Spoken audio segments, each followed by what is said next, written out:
देखिए क्वेश्चन, ठीक है, इसमें पूछा जा रहा है कि व्हाट इज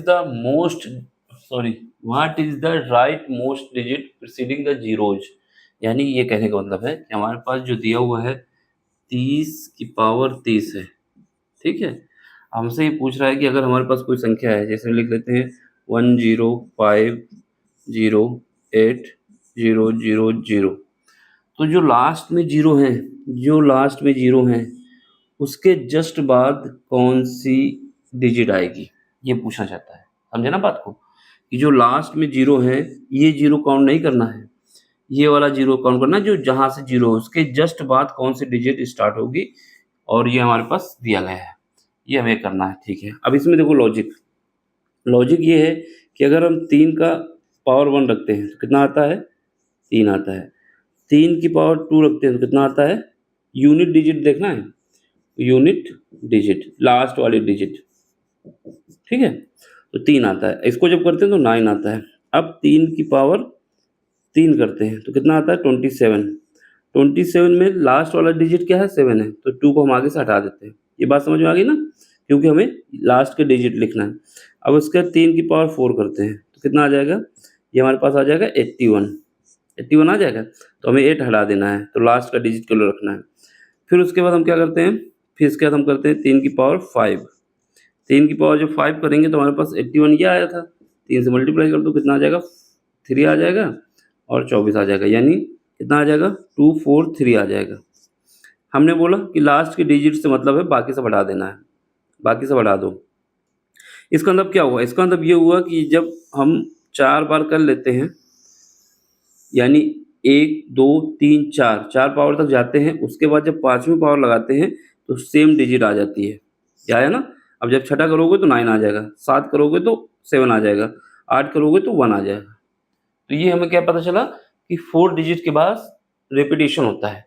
तो अब इसमें क्या कर सकते हो, जो हमारे पास 30 दिया है पावर, जो 30 पावर दी गई इसको 4 से डिवाइड करो। 4 से डिवाइड करेंगे, ये हम कर सकते हैं 28 प्लस 2 डिवाइड बाई 4 कर सकते हैं ना। तो यहाँ पर हमारे पास क्या आएगा, जो 28 है इसको हटा दो और ये 4 अलग चला जाएगा, प्लस 2 की पावर 4।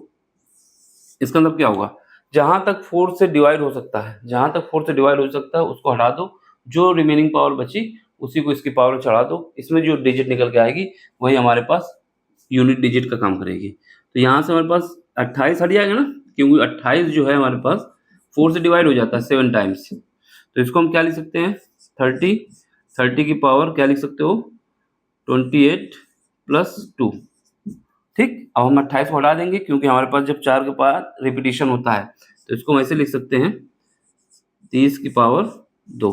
अब इसको जब लिखोगे तो हमारे पास कितना आ जाएगा, क्योंकि जब 3 की पावर कितना होता है 2, तो कितना आता है, 3 की पावर 2 जब होता है तो हमारे पास 9 आता है। तो इसके पीछे जीरो कितने होंगे जितनी पावर है उतने जीरो होंगे, तो 30 जीरो तो होंगे आगे इसके 9 के पीछे, लेकिन जीरो के बाद जो आएगा, जीरो के बाद जो राइट में आएगा वो हमारा डिजिट 9 आएगा, ऑप्शन ये हो जाएगा। देखो ये हमने आपको समझाने के लिए किया, बाकी हमें वहाँ समझने के लिए क्या है, सबसे बेहतरीन तरीका है, ये तो हमारे पास प्रोसेस है जैसे करना है। शॉर्टकट ये है कि हमारे पास जो दिया गया है 30 की पावर क्या है, 30 है। अब हमको पता है कि 4 के बाद रिपीटिशन होता है, तो इसको 4 से डिवाइड करो, 30 को 4 से डिवाइड करो, 30 को 4 से जब डिवाइड करेंगे कितनी बार जाएगा, 7। ये हमारे पास कितना आ जाएगा, 28, यहाँ बचा 2, जो रिमाइंडर बचता है उसी को पावर में चढ़ा दो, 30 की पावर 2 कितना आ जाएगा, 900, ठीक है। क्योंकि हमें केवल क्या चाहिए कि जीरो से पहले कौन सा डिजिट है, तो कितना आ जाएगा, 9, ठीक है। इसके पीछे और जीरो होंगे, 28 जीरो और होंगे, क्योंकि पावर 28 है ना, 30 है ना पावर, और 2 जीरो यहाँ से आ जाएंगे। तो हमको चाहिए क्या था कि जीरो से पहले कौन सा डिजिट है, तो जीरो से पहले 9 डिजिट है, ठीक है। देख लो, समझ में आया हो तो लाइक करो, शेयर करो, सब्सक्राइब करो। बाकी मिलते हैं अगले क्वेश्चन में। Thank you.